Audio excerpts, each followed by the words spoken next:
Léa, votre lettre s'adresse donc ce soir aux explorateurs et aux exploratrices. Tout à fait, Isabelle. Chers explorateurs, alors je vous écris cette lettre en forme d'hommage, car pour l'écrire, j'ai dû explorer les méandres de mon cerveau. Et vous allez voir que c'est pas toujours joli ce que j'y ai découvert. Alors, quand on pense à vous, chers explorateurs, on pense bien sûr aux grandes découvertes faites entre le 15e et le 18e siècle, bien sûr, parce qu'à part que certains sont mieux lotis que d'autres, c'est rare qu'on découvre beaucoup de choses entre le 15e et le 18e arrondissement. Non, moi je pense au Magellan, Vasco da Gama ou encore Christophe Colomb, ce qui me fait penser d'ailleurs à la croisière Âge tendre et Tête de bois. Car si Christophe Colomb a découvert un continent, sur la croisière, ils ont découvert que Christophe était un continent du Colomb. Oh non. Ah bah, je vous ai prévenu. Quand on part en exploration, on n'est pas sûr de toujours ramener des merveilles, mais parfois, comme là, des merdes vieilles. Tu vois, c'est... Oh non. Bref, chers explorateurs, quand on pense à vous, on pense grande découverte, on pense héroïsme. Sauf que de nos jours, les cartographes ont été remplacés par les Google Maps et les explorateurs égarés retrouvent leur chemin grâce à des applis comme Waze. Évidemment, si Magellan avait eu un truc qui lui disait « Attention, vous entrez dans une zone de contrôle », pas sûr qu'il aurait découvert son détroit.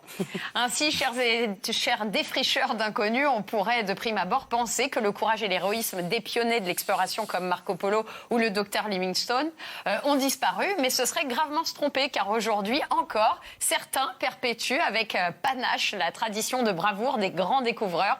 Dès lors, comment ne pas mentionner la plus illustre de nos aventurières, la fameuse Dora l'exploratrice. Alors Dora, c'est cette jeune fille qui n'a pas froid aux yeux, notamment grâce à une frange très moche qui lui recouvre les sourcils, et qui parcourt le monde accompagnée de son cartable magique et de sa carte qui parle. Autant vous dire qu'elle explore aussi le monde de la drogue. D'autant qu'elle est embêtée en permanence par ce shipper le renard et secondée par le singe Babouche. Voilà, le singe s'appelle Babouche, mais sinon tout va bien. Et Dora explore donc chaque jour le monde qui l'entoure, mais aussi les limites de ta patience en répétant 79 fois par épisode « Hello, arrête de shipper ou c'est gagné », puisque Dora gagne systématiquement à la fin la relou.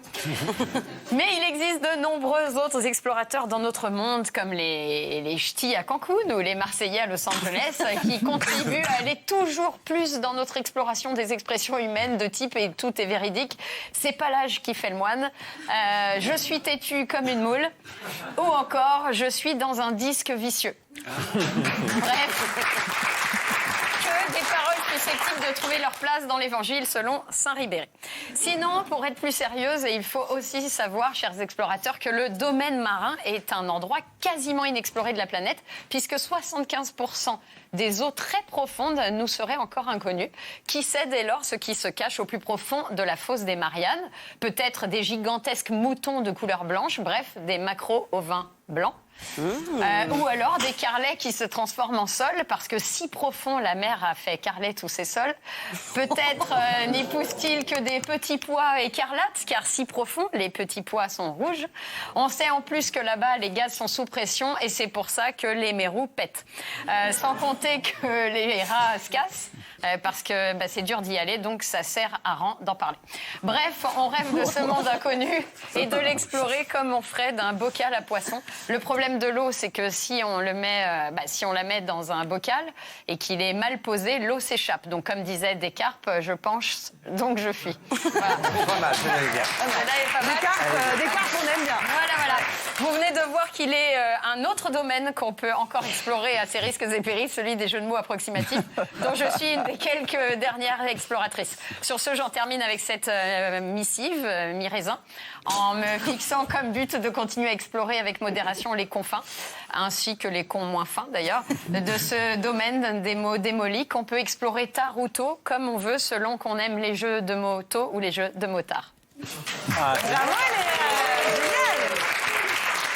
J'en profite pour montrer ce livre. Le livre, c'est le mien.